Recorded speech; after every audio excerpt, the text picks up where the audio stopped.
अरे मनुष्यों की छोड़ो, राक्षसों को भी भगवान के चरणों से प्रेम है, और राक्षसों की छोड़ो, राक्षसनियों को भी भगवान के चरणों से प्रेम है। शूर्पणखा कोई भगवान की शत्रु थोड़ी थी, शूर्पणखा कोई भगवान की दुश्मन थोड़ी थी। शूर्पणखा को भी तो भगवान के चरणों से प्रेम ही था, तभी तो भगवान के पास गई थी। आप बोलोगे महाराज ये कहाँ लिखा है?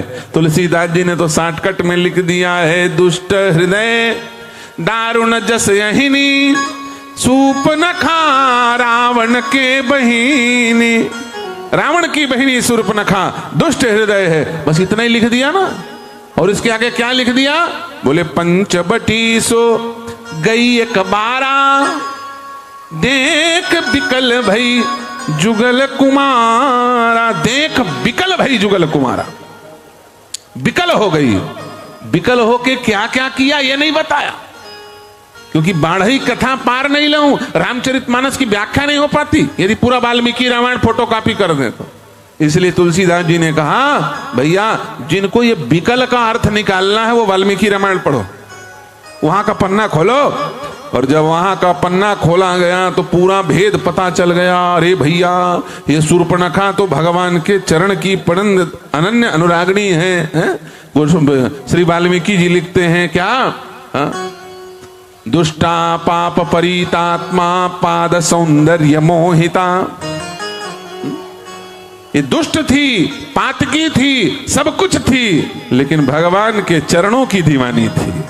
किसकी दीवानी थी? रामभद्र के चरण की दीवानी थी। बताओ वो दुष्ट हो सकता है? जिसको भगवान का चरण अच्छा लगे वो महापातकी व्यक्ति भी परम पवित्र श्रेष्ठ विद्वानों से बढ़कर के भी श्रेष्ठ माना जाएगा। संत कहते हैं ज्ञान सकल चूल्हा जरे, वैभव भयो बेकार, तुलसी रघुपति प्रीत बिन चारो वर्ण। आगे अब तुम लोग जानो बोल देंगे तो जय सिया राम हरिजन एक्ट लग जाएगा, है कि ना? तुलसी रघुपति प्रीत बिन चारो वर्ण बेकार। बेकार बोल दो ना, इसमें थोड़ी हरिजन एक्ट लगेगा, है कि नहीं? हाँ, वो अपने आप को बोल दे कोई दिक्कत, हम बोलेंगे तो हरिजन एक्ट लग जाएगा। वाहरे अंधेर नगरी चौपट राजा, टका सिर भाजी टका सिर खाया। राम जी की प्रीति नहीं है तो कोई कितना बड़ा श्रेष्ठ क्यों ना हो वो निकृष्ट ही माना जाएगा, और राम जी के चरणों से प्रीति हो तो कितना वो निकृष्ट क्यों ना हो उत्कृष्ट माना जाएगा।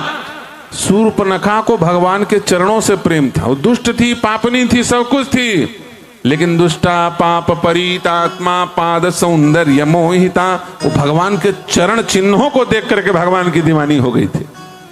पंचवटी गई, गोदावरी के तट पे भगवान राम जी के और लक्ष्मण जी के चरण चिन्ह बने हुए थे। उसने देखा, बोले देखो तो कितने सुंदर पैरों के निशान हैं इन युवाओं के, जिनका ये चरण चिन्ह है। वो जब चरण चिन्ह इतना सुंदर है तो उसका चरण कितना सुंदर होगा, और चरण इतना सुंदर है तो उसका चेहरा कितना सुंदर होगा। चलूं तो जाकर के देखूं। चरण चिन्ह देख करके व्याकुल हो गई।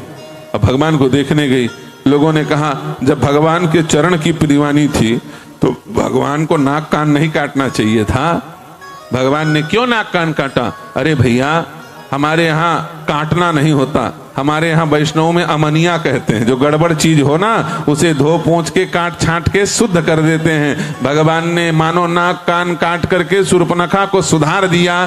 कहा अरे पगली तू मेरी भक्त है लेकिन तुझे मेरी भक्ति करनी नहीं आती। तूने मेरे चरणों को तो देखा, चरण चिन्ह को तो देखा, और सोचा कि देखो कितने सुंदर चरण चिन्ह हैं, कितने सुंदर चरण होंगे, लेकिन उसके आगे डायरेक्ट चेहरे में पहुंच गई। तुझे बीच वाला पॉइंट छूट गया। क्या तुझे सोचना चाहिए था जिसके चरण चिन्ह इतने सुंदर, जिसके चरण इतने सुंदर, उसका चरित्र कितना सुंदर होगा।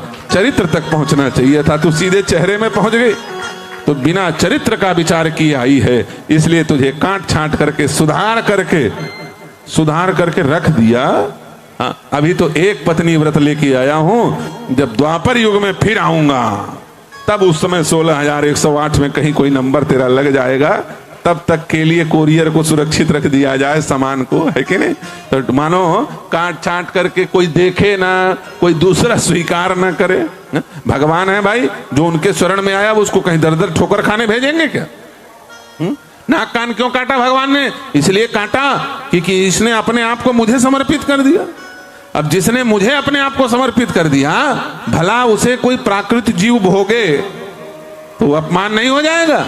भगवान ने कहा मैं शरण में आए हुए को त्यागता नहीं, इसलिए काट छांट करके नाक कान ऐसा कर दिया कि कोई देख भी ना करे शूर्पणखा को। शूर्पणखा भी ने कहा कोई दिक्कत नहीं, जब आपने हमारा नाक कान काट ही दिया है तो हम भी बुर्का पहन लेते हैं। बोलिए सियावर रामचंद्र की। तब उसकी भतीजियों ने आज भी वो पहना हुआ है। बोलिए श्री सीताराम नाम भगवान।